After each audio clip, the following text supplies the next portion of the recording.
Bienvenidos a todos, bienvenidos a todas a este nuevo episodio número 4 del podcast Tiempo de Calma. Y la verdad que estamos muy contentos porque, es un espacio que disfrutamos mucho. Y este es la etapa número 3 del bloque de adicciones.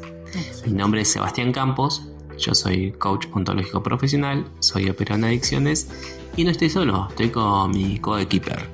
Bienvenidas a todas, yo soy Daniela, soy psicóloga clínica y como decía Seba, esta es la parte 3 de nuestro bloque de adicciones a sustancias específicamente, así que bueno, gracias por estar escuchando, estamos muy contentos como decía Seba de poder hacer esto, tener este espacio para compartir acerca de la salud mental, del desarrollo personal, así que les agradecemos a todos y a todas por escucharnos y si nos estás escuchando tal vez es porque te interesa este tema de adicciones y hoy específicamente vamos a trabajar la última parte de este caso de Juan que veníamos elaborando, acompañando.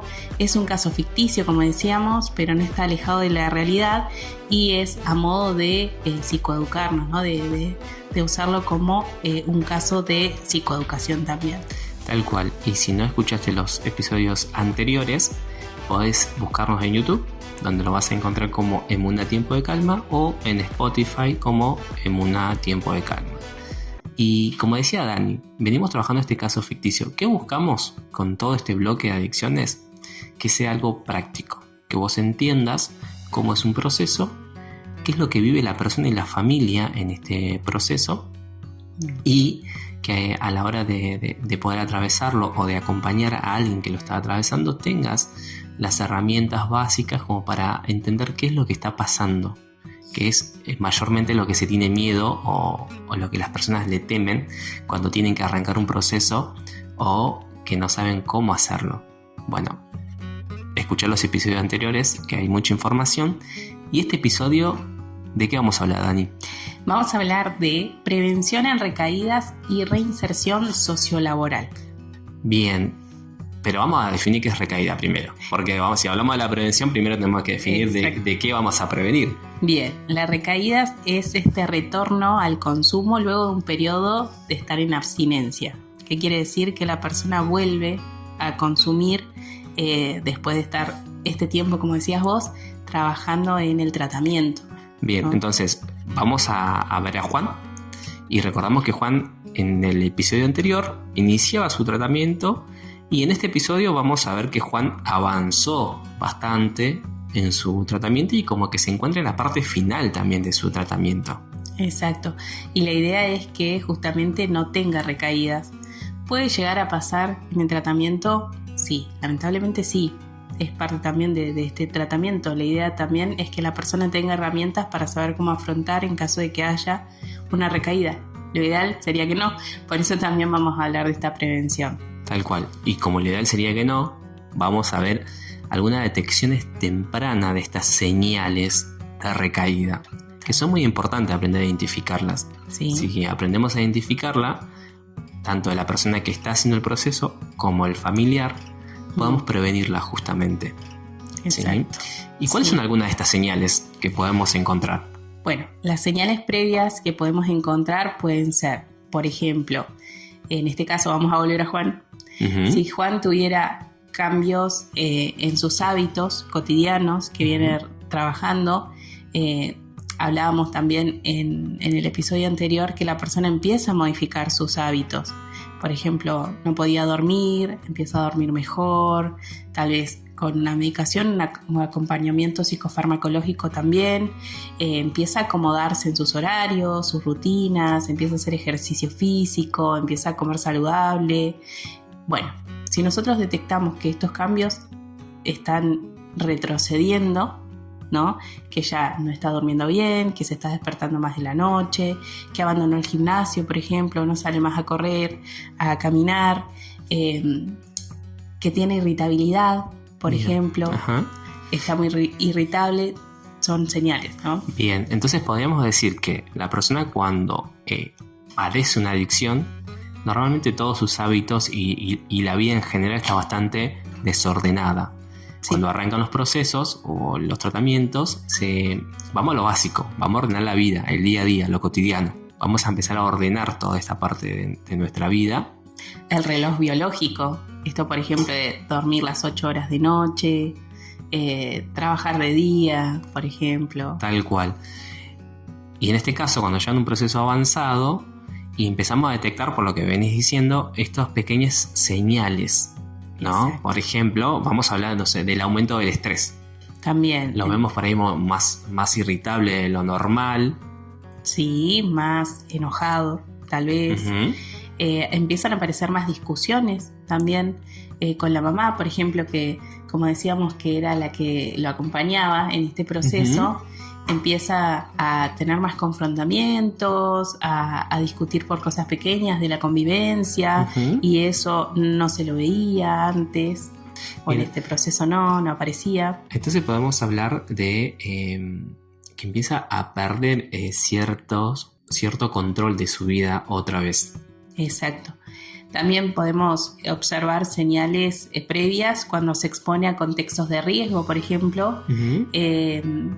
Muchas veces trabajamos nosotros lo del tercer tiempo, ¿no? Empiezan a ir a jugar a la pelota y está este tercer tiempo que todos sabemos en de qué se trata. En Argentina se habla del tercer tiempo, por ejemplo, te juntas a jugar un partido de fútbol y termina el partido de fútbol y se queda. Y en ese que se quedan, consumen alcohol, bueno, se hacen otras prácticas que no son saludables o acorde al deporte. Claro, se come, se comparte algo de comida, pero eso viene aparejado también de otros consumos, ¿no? Bien. Entonces empezamos a ver a Juan, por ejemplo, que empieza a salir a jugar a la pelota y se empieza a quedar en el tercer tiempo con esos amigos, conocidos, compañeros con los que consumía antes. Tal cual. Bueno, entonces es importante también aclarar que la persona cuando avanza en su proceso empieza a tener como esta falsa autoconfianza, por así decirlo, donde se empieza a confiar más y empieza a tener de vuelta ese pensamiento de decir, bueno, yo ya lo puedo controlar, ya llevo un tiempo sin consumo, ya me siento bien, me merezco salir. Empieza como estos pequeños pensamientos que lo llevan a distraerse. Y a bajar la guardia. Bueno, ahora, ¿cuáles son para el familiar, por ejemplo, algún tips o algún puntito que decir, esto me hace ruido? Por ejemplo, puede ser cuando tiene que ir al grupo de autoayuda o al grupo del programa de adicciones y dice, no, hoy no voy a ir porque me voy a juntar con los chicos a comer, me invitaron a comer, voy a faltar una sola vez, no falté en todo este tiempo, una vez que falte no hace nada. Eso ya es una alerta para el familiar. Exacto. Sí, es detectar o ir viendo estas señales, estas banderas rojas, ¿no? Estas alertas para decir, bueno, algo está pasando. Tal vez no hay consumo todavía, no hay recaída, pero es lo previo, ¿no? Y empieza como ese pensamiento interno, ¿no? Y podemos también hablar de, como decías en algún momento, estas discusiones sin sentido, ¿no? Uh-huh. Como que empiezan estas micros peleas cortitas o discusiones que no tienen mucho sentido, que si no se puede haber enojado tanto porque, no sé, me tomé el agua y no repuse el agua en la heladera, por así decirlo. Discusiones que son de la convivencia o discusiones que no escalan más de lo normal sin sentido. Sí, o abandona también rutinas que venía haciendo que son también buenas, como por ejemplo se va a hacer sus actividades y le avisa a la madre, voy a hacer las actividades, no te preocupes, tranquila. Ya por ejemplo no empieza a responder los mensajes, no empieza a atender el celular. Esas también son alertas, porque el celular hoy en día nos sirve como medio de comunicación. Tal cual, ¿no? O sea que se empieza como a aislar. Se empieza a aislar. Deja el celular en la casa, lo apaga. Bien, y podemos hablar también que deja este tipo de conducta, por ejemplo, normalmente empieza un deporte, gimnasio, natación o algún deporte que le ayude y esos hábitos también los empieza a mermar o a abandonar. Exacto. Bien. Bueno, también aclaramos que son indicadores, ¿no? O señales previas de las que tenemos que estar atentos, porque también como familiar vamos a ver cómo responder o cómo actuar en estos casos así. Siempre estar acompañados por el equipo tratante, estar en contacto, porque como decíamos, en los episodios anteriores, este es un trabajo que se hace de manera interdisciplinaria y todas las personas que acompañan a la persona que consume tienen que estar conectadas, ¿no? Tal cual. Pero bueno, vamos a hacer un ejemplo que los podamos entender todo. Y a veces lo usamos este ejemplo con la familia o con los mismos chicos. Pero bueno, vamos a imaginar todo este proceso como si fuera un semáforo. Sí, visualicemos entonces ahí desde los hogares un semáforo. Sí. El semáforo nos indica la señal roja. Que pare. Es parar, ¿sí? La señal amarilla. Amarilla es precaución. Y verde es continúe. Sí, o sea, verde estaría bien. Al menos acá en Argentina. No sabemos bien por ahí en otros países si tendrá algún otro color naranja o intermedio de por medio, pero al menos acá en Argentina son los 3 colores que se utilizan. Exacto. Bueno, antes de seguir con este ejemplo del semáforo, no quería dejar de decir que estos son indicadores. No quiere decir que vamos a juzgar o a enjuiciar a la persona, a perseguirla, como diciendo, bueno, te está pasando todo esto, ya volviste de nuevo al consumo, no te acompaño más. No, en realidad todo lo contrario. Es para tener herramientas para saber qué hacer y ayudar a la persona que está en su tratamiento a no recaer. Tal cual, o sea, no es tirar por la borda todo lo que se logró, sino es justamente fortalecerlo en este momento. Por eso hablábamos al principio que es importante entender que esto es parte del mismo proceso. Exacto. Bueno, ahora sí, volviendo al ejemplo del semáforo. Bueno, cuando hablamos de luz verde, ¿de qué hablamos? Es una señal también, ¿no? Ajá. En este caso y adaptado a este contexto, vamos a ver como una analogía y demás del semáforo. Bueno, la señal verde sería: Juan viene bien, asiste al tratamiento, duerme bien, cumple las tareas que se le asignan. Aclaramos que dentro del proceso de tratamiento también se le van asignando tareas y demás para que pueda cumplir. Por ejemplo, esto de dormir bien, dice, bueno, Juan se tiene que acostar a las 10 de la noche y levantarse a las 8 de la mañana. Sí. Entonces cumple con sus horarios de sueño. O en esto que dice, mira, Juan tiene que hacer por lo menos 3 veces a la semana algún deporte. Exacto. Y él cumple con esa función y cumple con esa tarea. Sí, todo en pos de su bienestar, ¿no? De su salud, de mejorar su salud. Mantiene contacto con la red de apoyo, en este caso, asiste al grupo, va a sus terapias, va al psiquiatra si tiene que ir, va a la célula, como hablábamos la otra vez. Muchas personas asisten a la iglesia y en la iglesia hay redes de apoyo también, en este sentido grupos pequeños, células, grupos de hombres, de mujeres. Bueno, asiste también a esos grupos y esto sería la parte verde, ¿no? O sea, lo ideal. Tiene avances, muestra avances. Viene bien en su proceso, viene todo bien. O sea, estas mediciones semanalmente el familiar o la persona lo puede ir haciendo, ¿no? Esto de decir, bueno, me habla, me dice cuando está enojado, cuando está irritado, hace todo el proceso que tiene que hacer. Comunica, básicamente. Comunica, ¿no? Y es la parte ideal del tratamiento. Porque hablábamos que algo fundamental del trabajo en esta temática de las adicciones es hablar, ¿no? Comunicar lo que nos está pasando. El no comunicar nos lleva al aislamiento, al batallar solos. Entonces, en este caso, Juan tiene su equipo tratante, tiene sus familiares que también lo acompañan. Lo más indicado es comunicar lo que está pasando. Tal cual. ¿Y después? Pasamos a qué luz. Después vamos al amarillo, ¿no? Uh-huh. A la luz amarilla. Y acá ya empieza a haber, como decías vos, precaución, como cuidado, ¿no? Empieza a aparecer en Juan irritabilidad, empieza a aparecer insomnio, se despierta más en la noche, no duerme bien, como decíamos, se desconecta, ya no responde tan rápido a los mensajes, no responde las llamadas, no asiste al grupo, ¿sí? Empieza a faltar al grupo, no avisa cuando no va. Uh-huh. Y empieza a minimizar los riesgos. Por ejemplo, como decíamos, me voy a jugar a la pelota, me quedo hasta las 3 de la mañana, hasta las 4 y minimiza que eso puede ser un factor de riesgo para él. Bien, entonces acá en la luz verde es como la precaución. Capaz que todavía no hay consumo en esta luz, la luz amarilla no hay consumo, sí. Pero están todos los síntomas y se van agravando cada vez más. Sí, porque aparece el craving también, que decíamos la vez pasada, que es el deseo intenso de consumir, empieza a aparecer en partes del día también, aparece la irritabilidad, esta ansiedad, la impulsividad. Cuando hablamos de irritabilidad hablamos, por ejemplo, que la persona a veces está enojada, está irritada y no tiene ni idea de por qué. Claro. Simplemente lo está. Sí. Bien. Bueno, todo esto serían señales en la parte amarilla, ¿no? Del semáforo. Bien. Y después, bueno, el rojo pasa directamente a... No escuchamos todas estas señales, no supimos cómo actuar, no las tomamos atención en cuenta o no las trabajamos como las debíamos trabajar.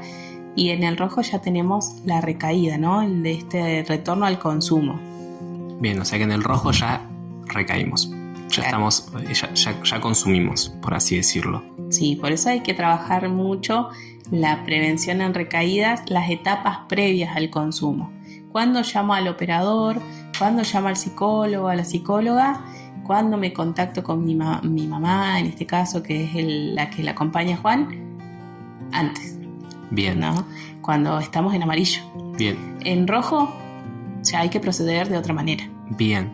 Entonces, para aclarar, vamos a ver. Cuando tenemos luz verde, ¿cuál sería la función o lo que tendría que hacer un familiar? Cuando tenemos esta luz verde que está todo bien. Uh-huh. Esto reforzar ese tipo de conductas positivas que tiene Juan. Claro, se me ocurre, por ejemplo, uh-huh. En un momento del día, Juan, qué bien que venís, me gusta verte bien, se te ve bien físicamente. Bien. Y empezar a reforzar esta parte positiva. Sí, por ejemplo, bueno, hoy es un día más, o sea, un día más para vivir, un día nuevo, hoy no va a haber consumo, vivir un día a la vez, bueno, poder acompañarlo en este sentido, ¿no? O me gusta verte así, todas frases que apoyen esa conducta positiva que la persona está sosteniendo o está teniendo. Claro, es darle el valor o valorar lo bueno que está haciendo. Tal todo cual. Lo que se está esforzando, ¿no? Tal cual. Pero bueno, eso sería el ideal, ¿no? Sería el verde. El verde. Y si estamos en la luz amarilla, ¿qué es lo que tiene que hacer el familiar o el compañero, el que le está acompañando a la persona? Bueno, por eso volvemos a retomar que es muy importante también la parte de la familia en el tratamiento, ¿no? Que la familia esté capacitada, esté orientada, tenga las herramientas para saber cómo accionar en cada una de estas etapas, si se llega a dar. En amarillo sería, como decía Seba, tal vez evitar discusiones sin sentido. Estas pequeñas discusiones, por ejemplo, que hablábamos, no sé, del agua, no repusimos el agua en la heladera. Claro. Entonces, evitar esa discusión. O no lavaste los platos, por ejemplo, que es algo de convivencia, ¿no? Que se puede dar. Bien. Recordemos que Juan tuvo su familia y tiene que retornar a la casa de la madre, que también es lo convivencial, que empieza tal vez a generar roces y demás. Pero bueno, en este tiempo de tratamiento también hay que saber que muchas veces vamos a tener que consensuar, muchas veces vamos a tener que acompañar, no llegar al conflicto, sino que acompañar desde otro lugar. Bueno, por ejemplo, te veo distanciado del grupo, ¿qué está pasando? Hoy es viernes o hoy es miércoles, había grupo, no fuiste, ¿qué pasó? Pero de manera asertiva, ¿no? En otro episodio vamos a hablar de la comunicación, ¿no? Pero en este caso que sea una comunicación asertiva, decirlo en el tono adecuado, de la manera correcta, en el momento justo, porque si vamos al choque, recordemos que si Juan, en este caso, está en esta fase más de abstinencia con su ansiedad, su irritabilidad, lo más probable es que se use ese conflicto, esa discusión y demás como excusa para la recaída. Para la recaída, bien. Entonces sería lo ideal poder estar atentos para poder fomentar espacio de escucha, habilitar estos espacios de escucha. En el momento donde lo ves un poco más tranquilo o lo ves que está más calmado, poder acercarse y empezar a abrir el diálogo para que la persona se pueda abrir. Exacto. Puede ayudarte, te está pasando algo, fomentar esto que decía Seba, los espacios de escucha y contención, y obviamente la familia siempre conectada con el equipo tratante para poder abordar una estrategia en esos momentos más difíciles. Bien. ¿Y si ya estamos en el rojo? Y si ya estamos en rojo, bueno, es lo ideal no tendría que pasar, pero bueno, si pasa, la persona tiene que tener las herramientas también para parar. Fue una sola vez un consumo, lo paro el daño, me hidrato bien, duermo, evito tomar decisiones importantes. ¿Qué decisión importante? Por ejemplo, en este caso sería, bueno, me voy de la casa de mi mamá porque era la última oportunidad que ella me daba y le fallé, siento culpa, siento vergüenza, me voy. Abandono el tratamiento. O sea, evitar esas decisiones que pueden modificar tu vida para un lado o para el otro. Exacto.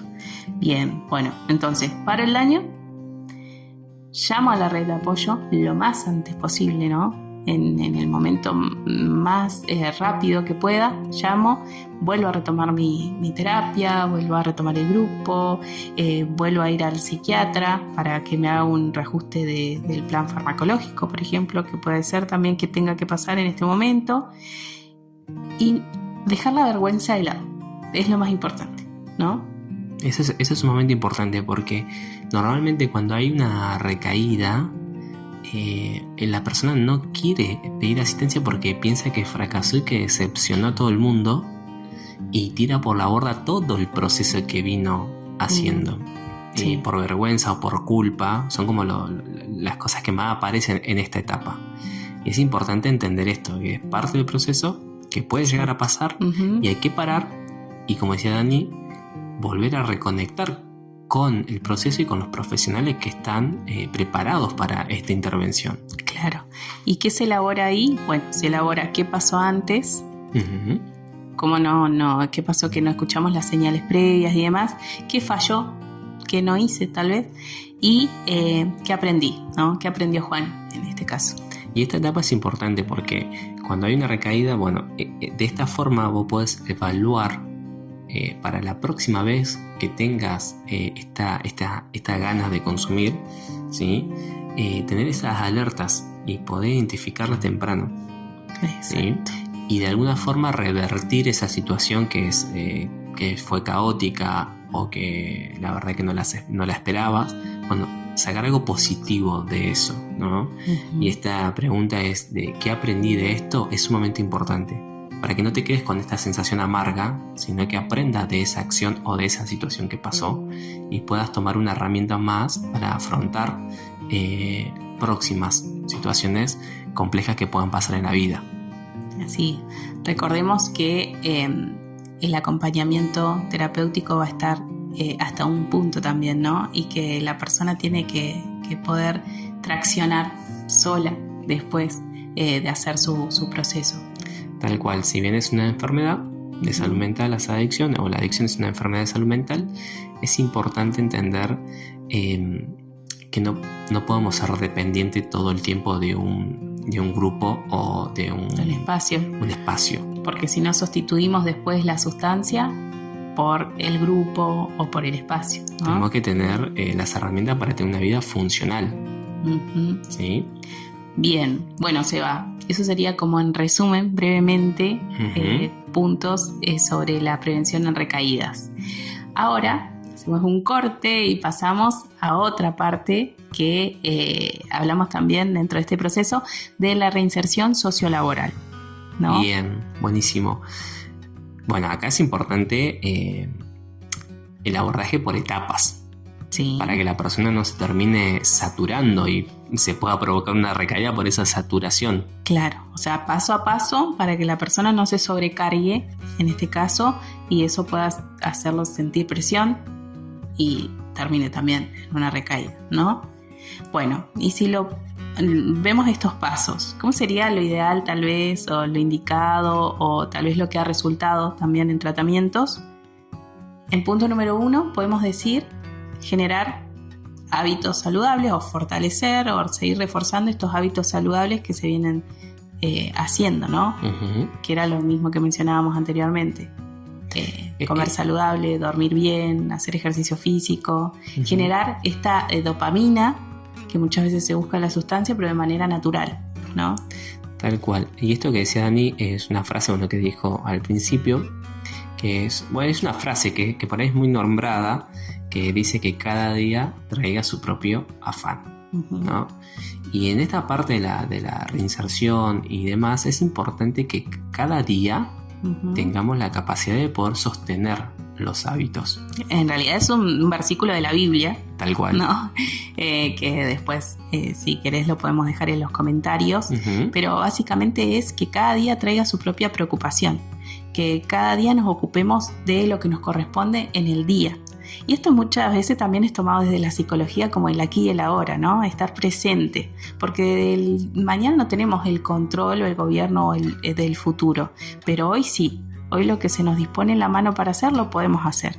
Entonces, es ocuparse en el hoy, ¿no? Tal cual. Y esto lo decimos porque es importante que la persona que está en un proceso de recuperación sostenga siempre los hábitos. ¿Esto qué quiere decir? Respetar, no sé, las 4 comidas diarias, respetar los horarios. Decir, bueno, voy a salir y voy a volver a las 10. Entonces, respetar el horario de que vuelve. Porque cuando la persona se empieza a confiar, empieza a perder esto. Sí. Entonces es importante siempre tener en cuenta esos hábitos. Y también empieza a generar en el familiar, en el que acompaña, cierta desconfianza nuevamente, ¿no? No hablamos mucho de esto, pero bueno, el familiar pierde esa confianza en la persona por todas las veces que tal vez se falló y demás, y es un vínculo que hay que volver a reconstruir desde otro lugar, y también con el compromiso de la persona que está haciendo el tratamiento, ¿no? De comprometerse también con el familiar para poder llevarle tranquilidad, ¿no? Tal cual. Entonces, para esta reinserción es importante entender que el punto número 1 es sostener o reforzar los hábitos saludables que venimos teniendo. Exacto. Bien, un día a la vez, ¿no? Un día a la vez. Hoy no voy a consumir. Bueno, 2, red de apoyo conformada. O sea, la persona sabe que puede recurrir a su red de apoyo, psicólogo, psicóloga, el operador que lo acompaña, la operadora que la acompaña, el grupo y el médico también, el psiquiatra, ¿no? Tal cual. Esto es importante, la red de apoyo, o sea, que tenga bien identificado cuál es esa red. Por ejemplo, no sé, si la persona está dentro de un ámbito laboral o dentro de un ámbito de trabajo y está en un momento en donde tiene muchas ganas de consumir y sabe que hay compañeros de trabajo que consumen, ¿sí? Claro. ¿A quién llamo? Bueno, puedo llamar a esta persona o a esta persona para que me asistan en ese momento. Puedo llamar a mi psicólogo, puedo llamar a la persona que te acompaña en ese proceso, pero es importante que la persona lo tenga identificado cuál es su red de apoyo. Claro, un plan de acción. Un plan de acción. Un plan de acción. Que eso se va trabajando durante este proceso del tratamiento, ¿no? Escrito, bueno, ¿qué tengo? ¿A quién puedo llamar? ¿A quién puedo contactar? ¿Qué puedo hacer? Uso técnicas de distracción, tal vez en esos momentos que en el trabajo tal vez tengo un craving, este deseo intenso de consumir. Uso técnicas de respiración, tomo agua, me hidrato, como algo, tal vez estoy confundiendo el hambre que estoy sintiendo con el deseo de consumir. Bueno, no comí bien, estoy en ayuna, tengo que comer, no sé, una fruta. Tal cual. Y fuera del ámbito laboral, en la parte de la vida social, digamos, esta red de apoyo es importante identificar que con la gente que vos te vas a juntar no tienes gente del consumo, gente que consuma. Exacto. Entonces es importante que esta red de apoyo tengas bien identificado. Esta es la familia que me acompaña, este es mi este más cercano, este es mi grupo de amigos, que este grupo de amigos tiene que ser una amistad saludable, amistad que vos sabés que en ese grupo no hay consumo. Exacto. Y si participo en una iglesia, en una ONG o en las actividades que vos te vayas a involucrar, que sepas que son lugares en donde vos no tenés un riesgo de consumir. Entonces es importante que vos tengas bien identificado esos puntos. Exacto. Bien. Bueno, 3. Formación, capacitación, puede ser.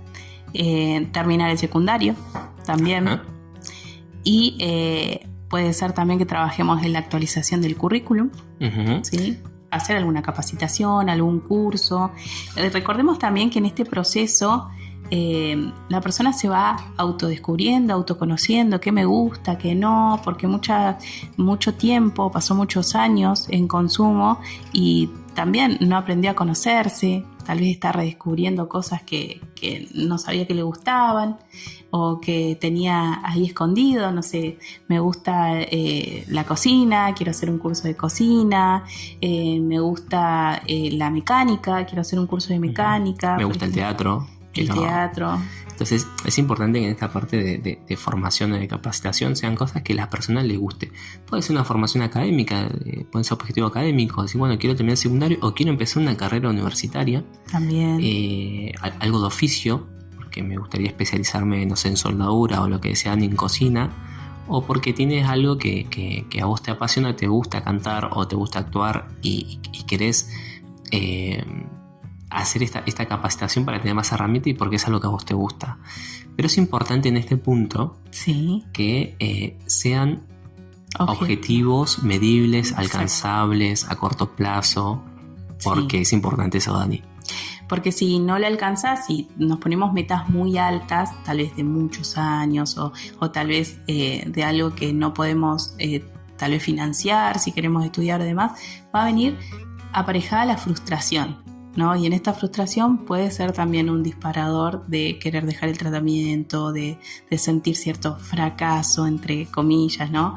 Entonces es importante que estos objetivos que nos pongamos, como decía Seba, sean alcanzables y medibles en el tiempo. Tal cual. Una vez que vos ya pasó un tiempo y tenés muy fortalecido esa área y ya sabes que podés alcanzar esto o lo otro, sí, obviamente, si vos querés ponerte metas más largas, objetivos más largos, pero bueno, es importante que los primeros pasos sean para fortalecer esta conducta. Sí.